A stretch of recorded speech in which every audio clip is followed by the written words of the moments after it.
All right. Good evening, everybody. My name is Sarah Kelly Oler, and I'm the Field McCormick Chair and Curator of Arts of the Americas here at the Art Institute. I'm delighted to welcome you to the museum tonight and to our program on Norman Rockwell, baseball, and the Chicago Cubs. Now, before I introduce you to our primary speaker, Bill Savage, who frankly is the baseball expert, whereas I'm the art person, I'm going to speak for just about 6 or so minutes about our new acquisition of the Dugout to give you a little background on the painting. And I hope for many of you, the name Norman Rockwell is a familiar one. He was one of the most beloved illustrators of the 20th century, and he employed an accessible and realistic style to convey the interactions between people around him with warmth and humor. Now, between the 1920s and the 1960s, his work was seen by thousands, if not millions of Americans every single week in the form of magazine covers that entered their homes through such magazines as the Saturday Evening Post, which is what we'll look at a little bit tonight. And he used these covers to explore a range of subjects. He was looking at politics, he was looking at the fine arts, he was looking at social interactions, at dating, and so forth. And of course, sports was really central to that, and among that, baseball. So what we've acquired for the Art Institute is a large preliminary oil study on the left here in this slide for the cover image for the Saturday Evening Post issue of September 4th, 1948, which is what you see on the right. Now, in May of 1948, Rockwell received from the Post this baseball-themed commission. It was pretty loose, as far as we can tell, and he was living in Vermont at the time, so he decided to go to Boston, which was sort of the nearest major league field that he could get to. And he decided he would go watch the Boston Braves play the Chicago Cubs in a doubleheader, and they were playing at Braves Field. Now, the Cubs ended up losing both games, which is, I think, part of our story tonight. But I think, honestly, that Rockwell had gone into it already, having decided to create a cover that contrasted the dejected players in the bullpen, in the dugout, with the gleeful Braves fans behind them. I mean, that sort of only makes sense if you think about it. So the painting features 4 well-known ball players from the Cubs organization. So we see from left to right the Cubs pitcher, Bob Rush, and you see the arrow there. We have the manager, Charlie Grimm. We have the catcher, sort of hidden back there, Al Rube Walker. And then we have the pitcher, Johnny Smith, standing in black behind. And I'm going to return to the 5th figure in the composition in a few minutes, which is the Bat Boy, of course. Now, importantly, this was not a directly observed scene. Instead, and this was actually reported in the magazine at the time, Rockwell staged the entire composition. He invited people to pose, and he ended up taking reference photographs. And this was actually exactly how he worked for almost every single cover that he did. But what's interesting is that we also know that this was a collaborative effort where he worked with not just Kenneth Stewart, who you see here in the derby hat, who was the art director for the Saturday Evening Post, but he actually also collaborated with Charlie Grimm, the Cubs manager, to decide on the composition. So it was really sort of from the beginning a work together. So he then recruited people in the stands to act as the fans. Now, a lot of these ended up being the family members of the Braves players that were there that day. So they were very happy to do this. But what's interesting to me is that he actually also went back to his studio, and he then recruited some of his neighbors to pose as well. And then he even included himself. So that's him on the right posing, and so he's actually in the composition as well. But now when it came to the ball players, he of course was at the field, so he decided to do a lot of reference photos as well of each of the individual players. So this is Grimm again, with his arms crossed, which is actually quite important, as I'll return. But let's look now at our figure of the Bat Boy, because it's actually thanks to these reference images, which are all preserved, that we know that this forlorn Bat Boy was not, in fact, a member of the Cubs organization. What he did was invite the Braves Bat Boy. Yep. Frank McNulty, and he gave him a whopping $5 to don the Cubs uniform and pose for him. And he actually, this is where he had to take the most reference photos. He couldn't get the right expression out of McNulty, it seems. And so Rockwell then took everything back to the studio. And again, this was his practice, and he started experimenting with the composition. And he created at least 3 studies in charcoal and graphite that we know of, as well as the Art Institute's oil and another oil that I've been able to sort of track down.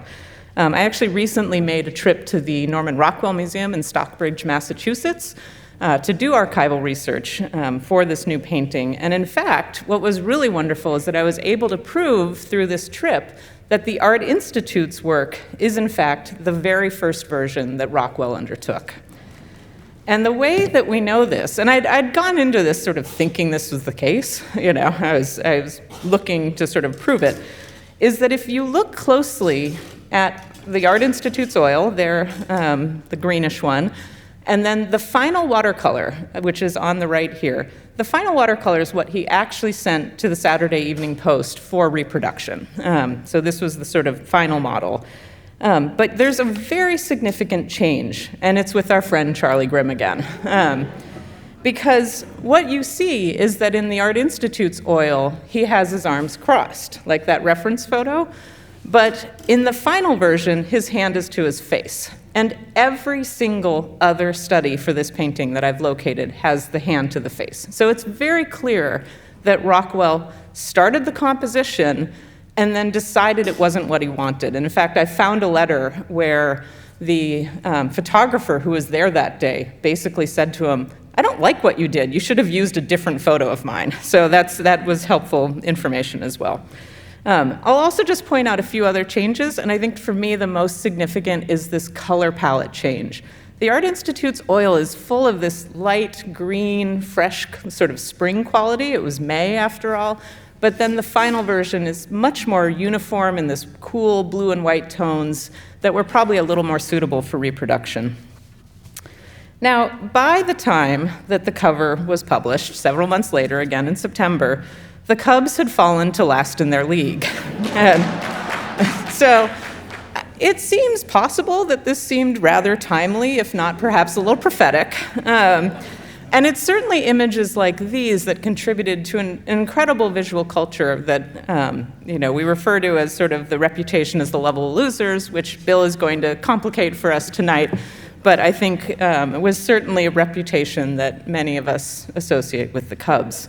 And of course, this reputation was only broken in 2016 when the Cubs finally won the World Series. And I couldn't resist. I've been at the museum a long time, and we were delighted to celebrate that victory with our lions and their hats out front. We had never had to make lions hats before. So I hope that you enjoyed this just very short little exploration of the Dugout as sort of a preamble to our speaker, which is the second part of our program. And so we're really delighted to feature Bill Savage tonight. Bill is professor of instruction in the Department of English at Northwestern University, and he teaches a course there called Baseball in American Narratives. He's also an active member of the Society for American Baseball Research. I know we have a lot of those members here tonight, so welcome to you all. And Bill has also published scholarly essays on the history and literature of the Chicago Cubs and, gasp, the White Sox. But in 2016, he wrote a fan perspective column on the Cubs for ESPN.com called The View from Section 416. He is a Cubs season ticket holder and as well has apparently a tremendous collection of old scorecards and new bobbleheads. So please join me in welcoming Bill Savage to the Art Institute.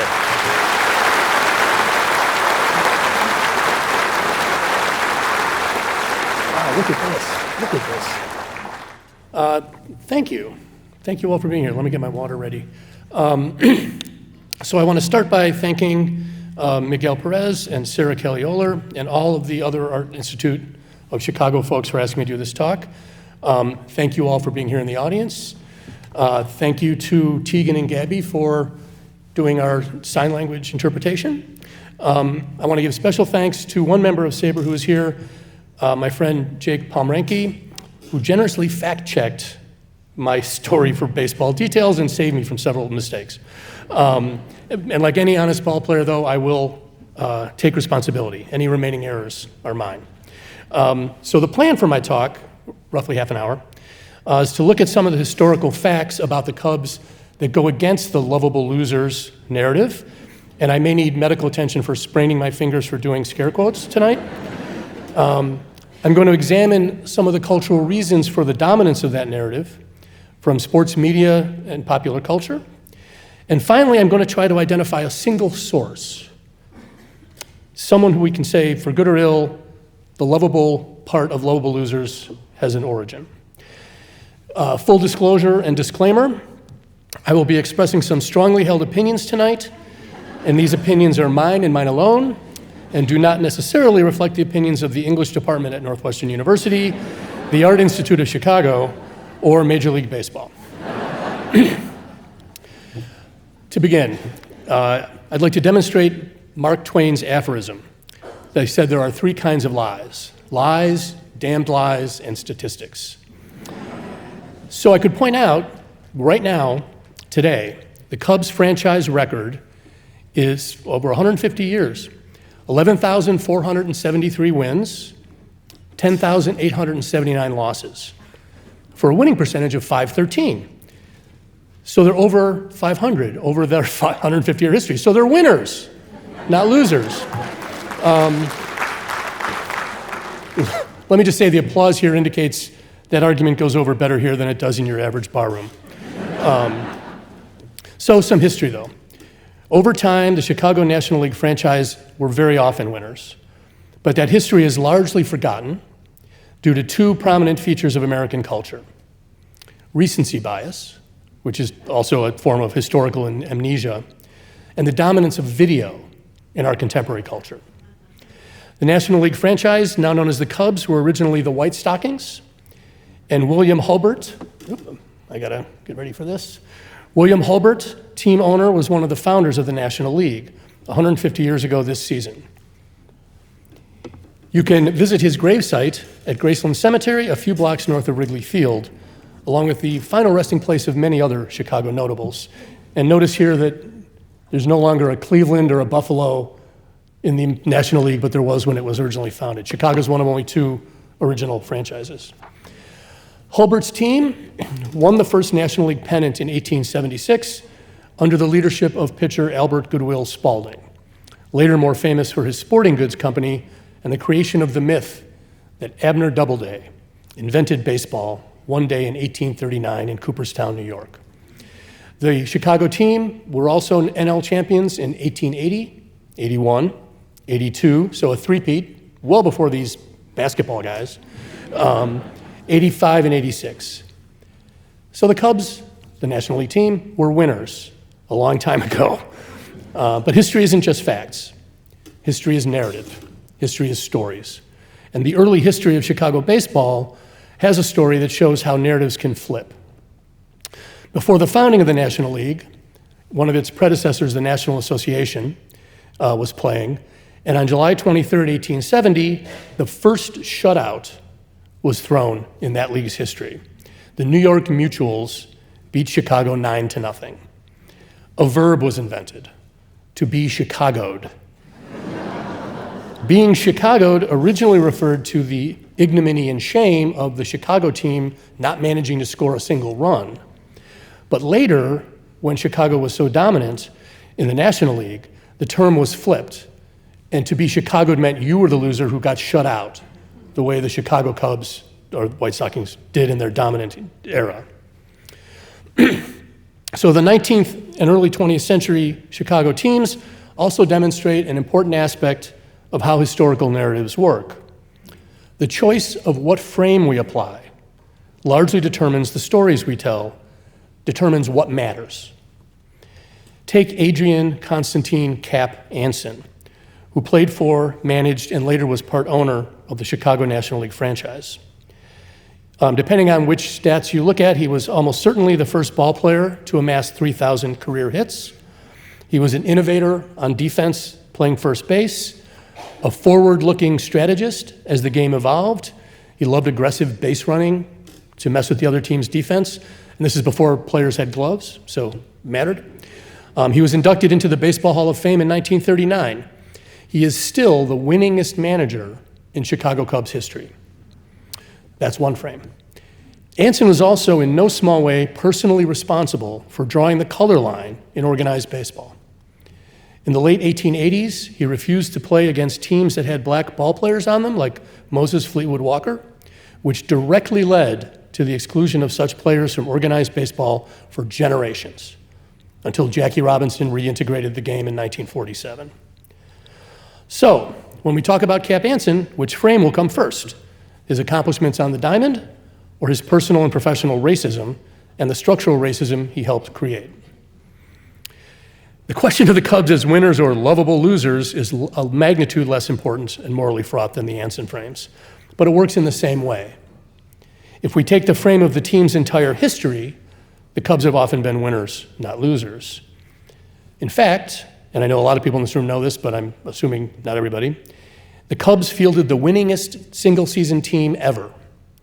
After a fallow period post-Anson, the franchise returned to dominance in the second half of the first decade of the 20th century. Between 1906 and 1910, the team, now called the Cubs, won 530 games, the most wins of any five-year span in baseball history, including all those great Yankee dynasties. We can all think of dominant teams that won all the time. The 06 to 10 Cubs won more than anybody.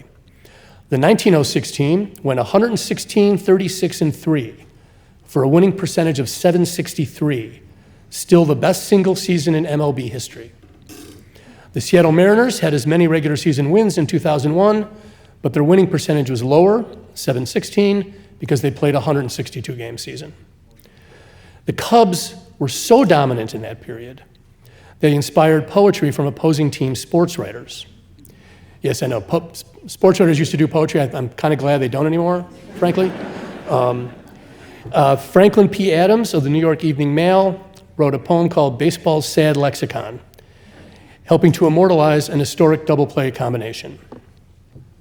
These are the saddest of possible words, Tinker to Evers to Chance. Trio of bear cubs and fleeter than birds, Tinker and Evers and Chance. Ruthlessly pricking our gonfalon bubble, making a giant hit into a double. Words that are heavy with nothing but trouble, Tinker to Evers to Chance.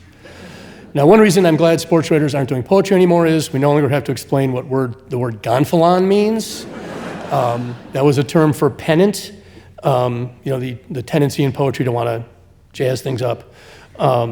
So these guys, this is the Hall of Fame plaques for these three players. Their third baseman didn't make the cut for some reason. Maybe his name didn't scan properly or something. But they are, legendary. But even with the Cubs' regular season dominance in those 5 years, back to the loser-winner frame, they lost 2 of the 4 World Series they played. In 1906, to the White Sox. Okay, now we know who to go for later, so good. And in 1910 to the Philadelphia Athletics.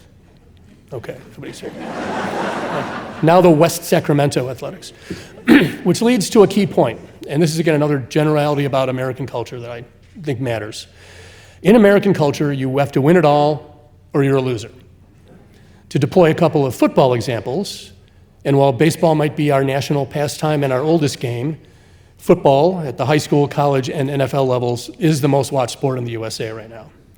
Grantland Rice's poem, Alumnus Football, and another reason not to write poetry as sports writers, it's like 14 pages long, ends with the lines, "For when the one great scorer comes to mark against your name, he writes, not that you won or lost, but how you played the game."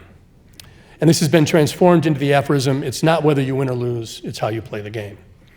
An ideal of generous sportsmanship everyone should aspire to. Football legend Vince Lombardi disagrees. He is credited with saying, winning isn't everything, it's the only thing. Lombardi's attitude dominates American culture's thinking about not just sports, but almost every competitive thing we're involved in. Win it all, or you're a loser. In this frame, the 1906 Cubs, winningest regular season team ever, were losers because they didn't win the World Series. This is a troublesome idea for me. We have 30 major league teams. Only one fan base per year gets to be happy in the offseason. Everybody else is losers. Lately, it's the Dodgers, historically the Yankees. And logically, and maybe emotionally, if winning it all is the only thing, then being a sports fan is a form of masochistic, self-inflicted torture. Maybe especially in a game like baseball, which is a game of failure. A great starting pitcher would win 20 games. That's roughly half his starts. So he doesn't win half the time, and he's great. A great batter will make an out 7 times out of 10 at-bats, and they are going to be in the Hall of Fame. So if baseball is a game of failure, even dominant teams will lose 60 games a year. So there must be some pleasure gained by just watching or just playing rather than worrying about winning all the time. As a Cub fan, let me just say I believe that very thoroughly. And perhaps there's a middle ground. To quote Bull Durham's Nuke LaLoosh, I like winning, it's better than losing. Okay, winning's better than losing. The Cubs in the period after Tinker to Evers to Chance dominance, leading up to Rockwell's painting in 1948, won National League pennants at a pretty good clip. 1918, 1929, 1932, 35, 38, and 1945, just 3 years before the painting. But in each case, they lost the World Series. So they were marked down by the one great scorer as losers, regardless of how well they played to get to the World Series. And at least one of those World Series, unfortunately, is remembered more for what an opponent did than the fact that the Cubs won the National League pennant, in part due to winning 14 games in a row down the stretch of the season. I refer, of course, to the alleged called shot by Babe Ruth in the 1932 series, which the Cubs lost in a 4-game sweep. Another reason the Cubs as winners narrative doesn't land culturally is recency bias and our love of the moving image. No video exists for ESPN to show how great Tinker to Evers to Chance were, and Harry Seinfeld, their third baseman. There are some famous photos or film of Chicago Cubs winning moments.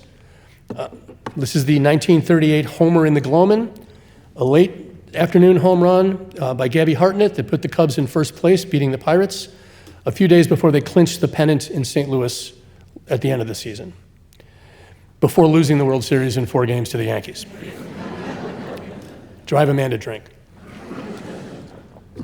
But in our TV video-oriented culture, the lovable sort of regular winner Cubs are basically invisible, and so are largely forgotten.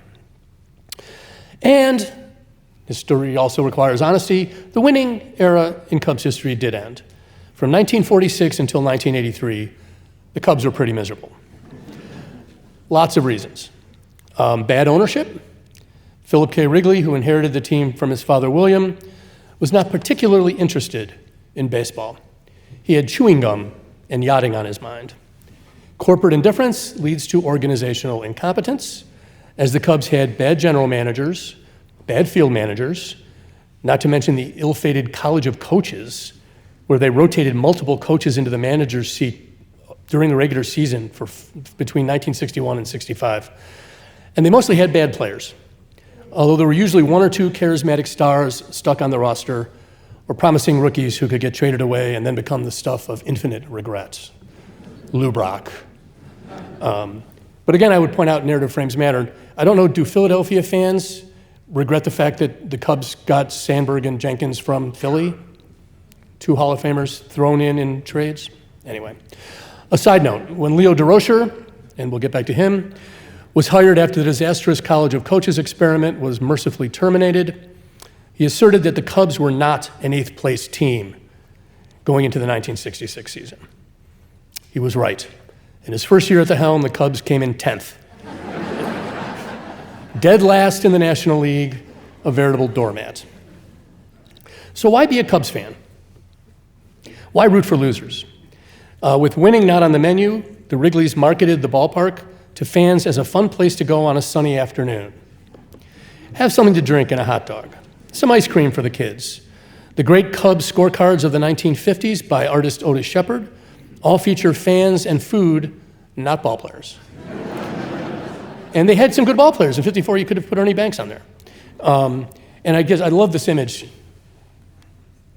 The anthropomorphic giant baseball head guy implies that somewhere out there's an anthropomorphic giant baseball bat guy who's going to come and whack him into an anthropomorphic giant baseball glove guy. And again, peanuts, hot dog, some ice cream, a beverage that I can imagine could be beer or pop. And this doesn't have anything to do with winning. It's about fun at the old ball game. Even exceptions during this period play into the loser's lovable or otherwise narrative frame. 1969, the Cubs collapsed late in the season. I was 7 and can still hear my Uncle Jimmy in the basement swearing at the television and saying things about the Mets I will not repeat in a polite audience. The narrative frames shape perception. The Cubs didn't lose because a black cat went by Ron Santo when he was in the on-deck circle, and I'll get to the other curse soon enough, but because of the ill-tempered manager, DeRocher, who ran his players into the ground and badmouthed them to the press. And the Mets were on fire. They went 23-7 that September. Once Wrigley sells the team to the Tribune Company, we enter a more modern era, with plenty of video to work with, for good or ill. But the loser narrative remains because whenever the team shows signs of not being losers, their success gets framed with their losing history, allegedly caused by, of course, the Billy Goat curse. This is a stage photo of Sam Cianis theoretically trying to bring another goat into the ballpark. There's no video of the first time. Anyway, just in case anyone here is here purely for art and doesn't know anything about the story. Tavern keeper William Billy Goat Cianis, who was a genius at marketing, his original bar was across the street from the old Chicago Stadium. The Republican National Convention was there. He put a sign outside saying, "No Republicans will be served in this tavern." Republicans ran in to demand service, and he happily sold them all the beer he had, right? And one day a Billy Goat wandered in, probably fell off a truck on the way to the stockyards. He adopted it, and it became his logo. So he tried to bring his pet goat, Murphy, presumably Murphy's Law, I don't know, to a World Series game in '45. Fans nearby complained about the animal's aroma, and ushers escorted them out. The Cubs lost that World Series to Detroit in 7 games, and Cianis allegedly sent a telegram to P.K. Wrigley asking, "Who stinks now?" So had they won that 7th game, we wouldn't be here today. They wouldn't be lovable losers, but they lost. This legend has been endlessly retold and embellished by Chicago sports writers, many of whom partook or partake of the Cianis family's hospitality, which is great, by the way. I love the Billy Goat. Get the double cheese, it's the best. The bar itself promotes stories about the curse and its eventual end. Before 2016, whenever the Cubs were doing well, the Cianis clan made multiple tries to remove the curse, as Billy's nephew Sam, rest in peace, he just recently passed away, or Sam's son Bill, would take new goats to the ballpark to exorcise the curse. Cubs management even brought in a Greek Orthodox priest to try to bless the diamond before the playoffs in 2008, much to the manager Lou Pinella's consternation. The Billy Goat curse has such power that when the Cubs designed their World Series ring, after finally winning it all in 2016, it included a Billy Goat profile on the inside of the ring part, at the suggestion of the players. This narrative framing of lovable losers cursed by a goat was made cultural phenomenon by changes in sports media landscape with cable television. From 1979 until 2019, the WGN Superstation sent Cubs games into homes nationwide, sold fun at the old ballpark, and made the lovable loser narrative common knowledge from coast to coast. Comedians and late-night talk show hosts could always use the Cubs as a punchline. And they did. You don't even have to YouTube it. It's coming back to you. Chicago newspaper columnist and huge Cub fan Mike Royko popularized the ex-Cub factor, the idea that any player who played for the team was tainted by Cubness, a fungible form of loserhood that they took along to their next team. And any team in the World Series with 3 or more ex-Cubs on it would inevitably lose. This idea has been thoroughly debunked by pesky facts, but the idea lingers. Other popular culture appearances of the losers reinforcing this narrative. The 1993 movie Rookie of the Year, which depicts a young boy who's like 12 or 13, has a broken arm, and it heals in a freakish way, giving him the ability to throw an unhittable fastball. Of course he leads the Cubs to a pennant. Seems the only way anyone could imagine the Cubs winning a pennant is a magical child. Not, say, developing good players in your farm system, spending money on proven ML free agents, hiring a manager who won't blow out his star starter's arms. No, it'd be a magical child.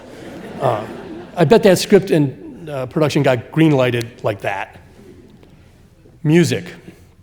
For good or ill, and some of you might have heard some of this coming in, everyone knows Chicago folk singer-songwriter Steve Goodman's tune, or fatal earworm, Go Cubs Go. Originally written as a promotion for WGN Cubs radio broadcasts, after the Beach Boys turned down a prompt from the WGN to do it. Imagine what that would have sounded like. Now it's played every time the Cubs win. They blare it over the speakers so fans can go deaf. More germane might be his song, The Dying Cub Fan's Last Request, written while he, in fact, was dying of cancer. It's a tragic story, really. He passed away a few days before the Cubs clinched in ¡84, and he was a huge Cub fan, and everybody who knew him, just loved him. He was a great guy. I'm 1 degree of separation. I know a lot of people who were his friends. But I'm going to quote just a few lines from that song to give you a sense of how even someone who loves the Cubs talked about them. This is the chorus, and I'm not going to try to sing. I'm just going to recite. Do they still play the blues in Chicago when baseball season rolls around? When the snow melts away, do the Cubbies still play in their ivy-covered burial ground? When I was a boy, they were my pride and joy, but now they only bring fatigue to the home of the brave, the land of the free, and the doormat of the National League. He told his friends, the law of averages says anything will happen that can. That's what it says. But the last time the Cubs won a National League pennant was the year we dropped the bomb on Japan. The Cubs made me a criminal, sent me down a wayward path. They stole my youth from me. I'd forsake my teachers to go sit in the bleachers in flagrant truancy. And then one thing led to another, and soon I discovered alcohol, gambling, dope, football, hockey, lacrosse, tennis. But what do you expect when you raise up a young boy's hopes and then crush him like so many paper beer cups? And he'd make the sound effect. Year after year after year, after year after year, after year after year after year, and in some live performances he just keeps going. And he tells his friends, don't cry, we'll meet by and by near the Heavenly Hall of Fame. He said, I've got season tickets to watch the Angels now, so it's just what I'm going to do. He said, but you the living, you're stuck here with the Cubs, so it's me that feels sorry for you. And that's a dedicated diehard Cub fan, providing the loser narrative. Science fiction. Hugo Award-winning author John Scalzi has a series called Old Man's War, set a number of centuries in the future, featuring humans fighting interstellar battles with hundreds of alien species. And it includes a running gag about how the Cubs still haven't won the World Series. Comic book. Brian Azzarello, in 2008, 100 years after their last World Series, Eisner Award-winning writer Brian Azzarello and artist Rafael Grampa team up on a comic book story, All I Goat for Christmas, depicting John Constantine, a DC Universe demonic investigator, who gets hired to go to the Billy Goat Tavern and break the curse. And I like this image a lot because this is nasty. This is not just some, he sacrifices a real little goat, and then it turns into this demon, and basically all the people in the bar have to eat it. It's a horror comic. What do you want? It was also an attempt to manifest the Cubs finally winning after 100 years. It took 8 more years, but maybe that's what did it. Who knows? To shift gears, can we see the Cubs as winners, and not just because they finally won a World Series in 2016, and not just because only one team wins it all? Well, they made the postseason in 1984, 89, 98, 2003, 7, 8, 15, 16, 17, 18, 20, and 25. 11 postseasons over 41 years. One more than their 10 appearances in 41 World Series seasons that they played through 1945. Of course, now the playoffs are expanded. It's apples and oranges to some degree. But whenever they make the postseason, their success is still framed by sports media as lovable losers, somehow overcoming their innate cubness. Every time the Billy Goat curse comes up, the 69 choke gets relitigated, too many day games, the ball between Leon Durham's legs, Will Clark reading Greg Maddox's lips before blasting a grand slam, an innocent fan catching a foul ball. Not going to name him, he's suffered enough. Lou Piniella holding back his best pitcher for a Game 4 that never happened because we lost Game 1, 2, and 3, a real Cubby occurrence. There's a litany of loserhood recited. Madden's managerial miscues, the fade to drop out of the wild card race in 19, it just goes on and on. So if the Cubs are cursed, it's by this narrative frame. When they lose, they're losers, and even when they win, it's just an excuse to remind everyone how much they usually lose. So the real issue for me is not the loserhood, it's the lovable part. Plenty of other major league teams have had traditions of losing. The White Sox went from 1917 to 2005 without a championship, but no one slapped a lovable loser on them, label on them. They had the big fix in the Black Sox scandal with its endless sentimental Hollywood mythologizing instead. The Philadelphia Phillies didn't win a World Series at all until 1980, and no one called them lovable. Might be the fan base. But the Phillies were literally the first team in Major League history to lose 10,000 games, all the way back in 2007. So where does the lovable part of lovable losers come from? First use of the term I have discovered, and research is ongoing, is from Tribune sports writer Dave Condon, one of the men who helped popularize the Billy Goat curse with his stories about his favorite tavern and its canny owner. And in that story, he's referring not to the Cubs, but to the 1964 New York Mets, who outdrew the Yankees that year. It was the only expansion team's third season, but they had a brand new ballpark, some colorful players, and endlessly quotable Casey Stengel managing. So they were more fun than the Bronx Bombers, even though the Yankees are winners, of course. But wherever it started, it became attached to the Cubs like a barnacle. Bad ownership, bad management, bad players can all make you losers, but it takes something else to make losers lovable. More than just the bricks and ivy of Wrigley Field, a Vienna beef hot dog, or your favorite old-style beer vendor. We need an individual to credit or blame for the lovable part. We need a goat, in two senses of the word. Little etymology. While GOAT, all caps, has lately come to be an acronym for greatest of all time, the term in sports originally meant a loser, someone to blame, a scapegoat, the opposite of a hero. Iconic comic strip character Charlie Brown's baseball team always loses, and he is always the GOAT rather than the hero. Charles Schultz, when asked why Charlie Brown's 9 never win, replied, "Losing is funnier than winning." So I guess we've got that going for us, right? So is there a GOAT in the Cubs' lovable loser narrative? Yes, I would argue there is, even though blaming or crediting individuals is dicey at best. Stephen Jay Gould, in his paleontologist, essayist, and big baseball fan, wrote a great essay entitled The Creation Myths of Cooperstown. He explored the fact that Americans love origin stories with single points of beginning, rather than the complexities of evolution and contingent history. The game of baseball evolved from many English, Dutch, and American sources, but countless Americans embraced the spurious and always dubious claim that Abner Doubleday invented baseball one day in 1839 in Cooperstown, New York. The lovable aspect of Cubs' loserhood also evolved from many sources. A team having lost a lot, the generally positive fan experience at Wrigley, sports writers and broadcasters endlessly repeating the lovable losers mantra, as we have seen, artists in media from film to fiction, folk songs to comic books. Nonetheless, I feel we can actually attribute the lovable part of the Cubs image to one man, and it's not Norman Rockwell.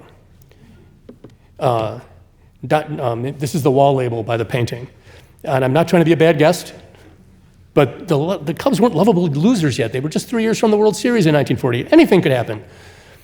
If there is one individual whose personal image, whose actions on the field, and whose words off it made the losing Cubs lovable, it's Ernie Banks. That is bobblehead. Frankly, I was expecting a lynch mob, not applause. Hall of Famer. My boyhood hero as he ended near the end of his career on the beloved '69 team. We all imitated his batting stance, real high. First man to win an MVP award, most valuable player, while playing on a losing team, and he did it twice, 1958 and 1959. The next guy, also a Cub, Andre Dawson in 1987. Gold Glove winner, 14-time All-Star. His 512 career home runs were tied for 8th most in a major league career when he retired in 1971. He was also the player who went the longest time playing for a single franchise without ever making the postseason. In the first 10 years of his career, the Cubs finished under 500 each season. The last 5 years of his career, the Cubs finished in second or third place, which is pretty good, but still isn't winning at all. Despite all of this loserdom, Banks had a relentlessly cheerful demeanor. He was always smiling, always happy. Hard not to love the guy. Look at him, I mean, he's great. I'm following through on the scorecard and bobblehead thing. It wasn't a joke. He famously made poetic, rhyming, and optimistic predictions for sports writers during spring training, including the Cubs are due in '62. They came in 9th place with a record of 59 and 103, ahead of only the expansion Mets in their first season, who lost 120 games, a record that stood until recently broken by a team I won't embarrass. Trying not to be a hater. The Cubs are going to shine in '69. Yeah, they shined, they shone, but they didn't win at all. His profile on the Cooperstown website includes the following statement. Hall of Fame manager Leo DeRocher, Banks' skipper with the Cubs from '66 to '71, was famous for asserting that nice guys finish last. But he made an exception for Mr. Cub. Banks is the one nice guy who finished first, but he had the talent to go with it. Banks may have finished first in a Mr. Cub popularity contest, but his teams never finished above second place. His most famous words, endlessly quoted in many variations, are what sealed the deal for me. His tagline folds neatly into the Wrigley ownership idea that winning doesn't matter. Fans should just embrace having a relaxing day, spending money at the concession stands at the old ball yard. From his Hall of Fame induction speech in 1977. There's sunshine, fresh air, not today, and the team's behind us. Let's play two. More often, quoted endlessly in various permutations, it's a beautiful day for a ball game. Let's play two. Not let's sweep this doubleheader. Not even let's go win one for the Gipper. No, just let's play two. Positive spin. Playing the game is what matters most. It's a good and fun for its own sake, win or lose for players and fan alike. Negative spin. No burning desire to win, no killer instinct, hence a loser, leaving fans disappointed. But lovable. Banks' words are carved not only into the memory of generations of fans and sports writers, they are engraved on Banks' statue in front of Wrigley Field, where there was a copy editing kerfuffle. When they first put it up, they left the apostrophe out. And they are literally carved into his grave marker at Graceland Cemetery. So, the degree to which Cubs are lovable, losers, rather than just losers, we owe to Ernie Banks. He truly was Mr. Cub in more ways than one. Thank you for listening.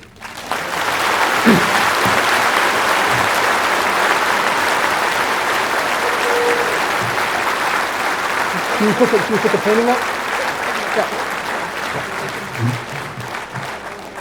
Yeah, we go. Yeah.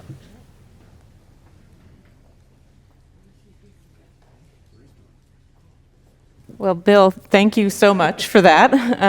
I will be the first to admit, as the person who wrote the wall label, that I now feel compelled to rewrite the wall label.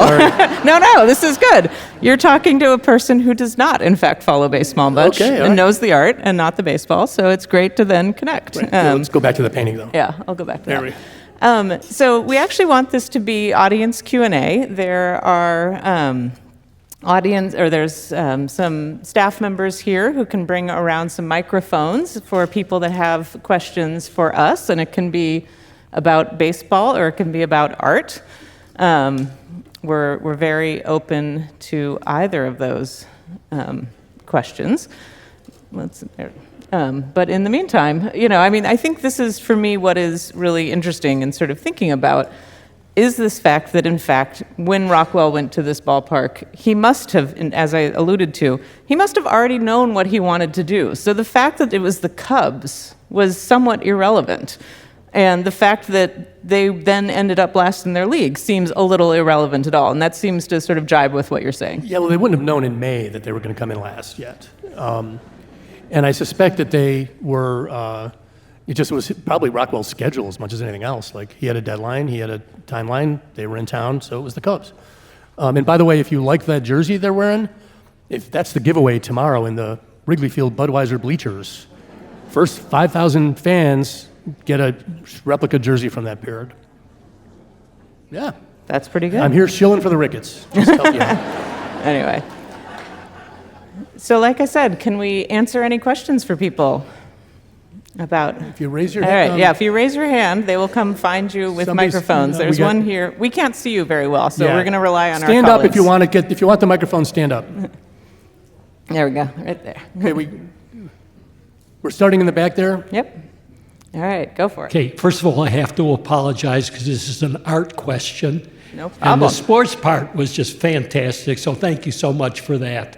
I hope it was taped so we can see it a little bit later, too. Anyway, my art question is, in explaining what he did to put this piece of that was ultimately the cover together, there's a tremendous amount of work. Yet I have the feeling from what you said and from the fact it was Saturday Evening Post, he did this every week. How did he do that? So this is a terrific question, and I will just say also, we are equal opportunity, art or baseball, up here.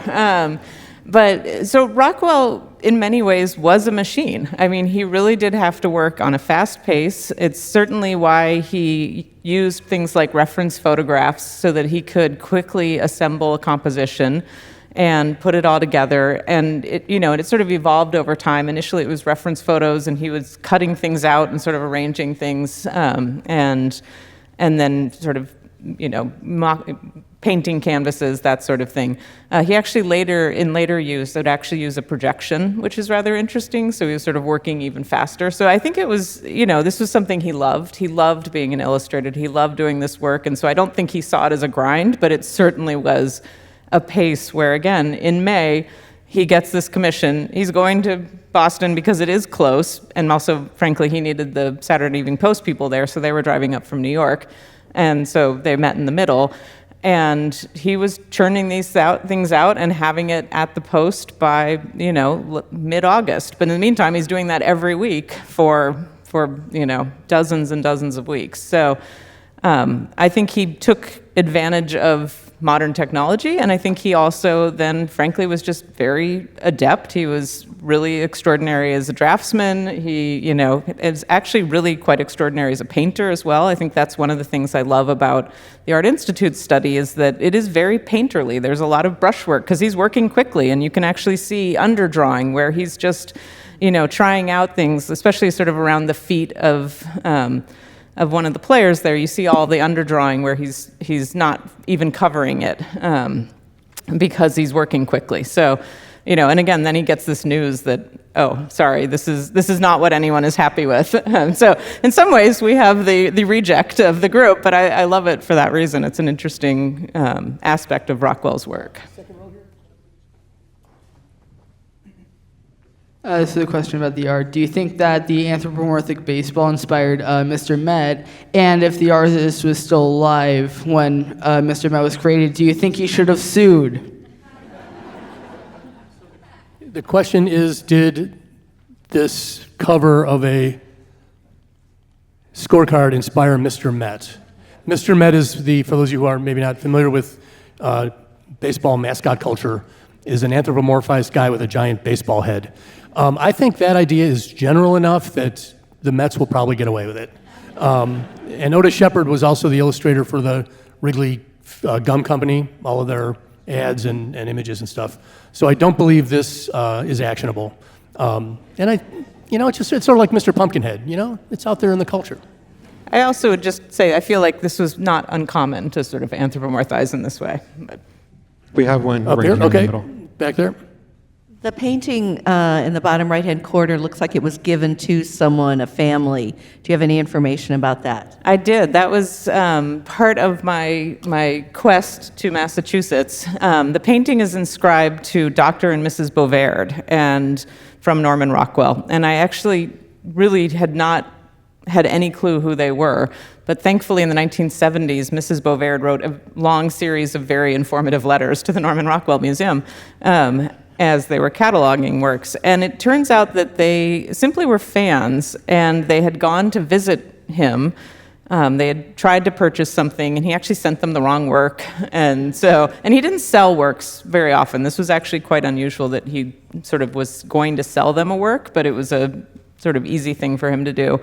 But for the most part, these were not circulating through sales. And so they went to visit, and sort of a couple years after they had tried to buy something and said, do you remember us? And so they just struck up a conversation, and then he just started rifling through his files, and he said, I think you would like this, for the kids, because they had 2 sons. And so he actually gave the family a version of this that's also in oil to the sons, and then he gave this version to the parents. So they actually ended up with 2 works, and then they had sort of several others so I think he was just handing them out like, party favors practically, which is kind of amazing to think about. But they had no connection to him otherwise, other than just expressing interest and going to visit him. So. We have a question right in the front. Okay. It's an art question. Do any of the photos exist at all that were taken to compare Yeah, the so painting? all of the reference photos actually exist at the Norman Rockwell Museum in Stockbridge, Massachusetts, and they have tremendous archives. I mean, for all that Rockwell was giving things away, he seems to be a bit of a pack rat, and he was fairly well organized, so he kept everything. So there's hundreds of photographs from across his entire life, thousands of photographs that he was keeping. And I'm sure some have disappeared, but they are all there. They're working on cataloging them, so it's a great resource. Yes. I don't really have a question. I just have a couple observations. First, I appreciate everything you said. I'm from Cleveland. I grew up there, moved here, went to Northwestern, and then became a Cub fan and obviously an Indian fan, now the Guardians. But I also went to Cub Fantasy Camp, and an observation from Cubs Fantasy Camp, what you said about Leo DeRocher, was some of the players said to me that DeRocher, he was a tyrant. And one time he was in the dugout, and they had a pitcher named Joe Niekro, who was a very good pitcher for the Cubs at the time. But Leo DeRocher did not like the way Joe Niekro touched his hat before he threw a pitch. And all the players said, they turned to each other and said, he's going to be gone by tomorrow. And he was traded the next day. All right, if we start telling DeRocher stories, we're going to be here all day. No. So that's it. It's Leo DeRocher signed my Shakespeare midterm. Okay. True story. So anyway, I just thought I'd share that story. Thank you. Anyway, thanks. More questions, hopefully baseball. All right, bleachers, calm down.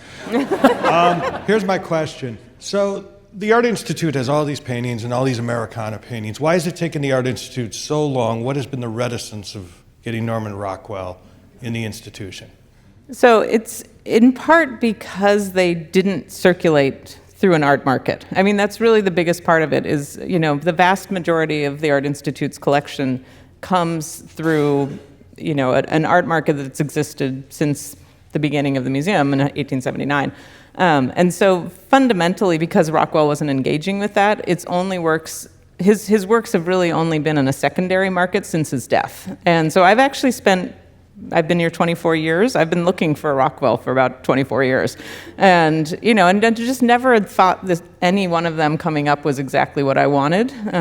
Frankly, also, they can be pretty pricey, and so I didn't really want to invest in something that didn't seem perfect. And so this really just felt like the most extraordinary opportunity. We have a question in the back of the auditorium here. When the Cubs turn into a juggernaut, is it going to be possible for them to be labeled as lovable winners, or will it be like a Cubs version of the Dodger Death Star? So this is an inside Cubs fan base. Well, people thought that was going to happen after the first World Series in 2016. I mean, 3 years in a row, they made the League Championship Series. Paul Sullivan at the Tribune wrote great pieces about once the Cubs are winners, they won't really be lovable anymore. The example he used was the Boston Red Sox, who had also gone forever without winning a World Series and then won like 2 in a few years and 3 relatively quickly. And there it really is for me about the fan base.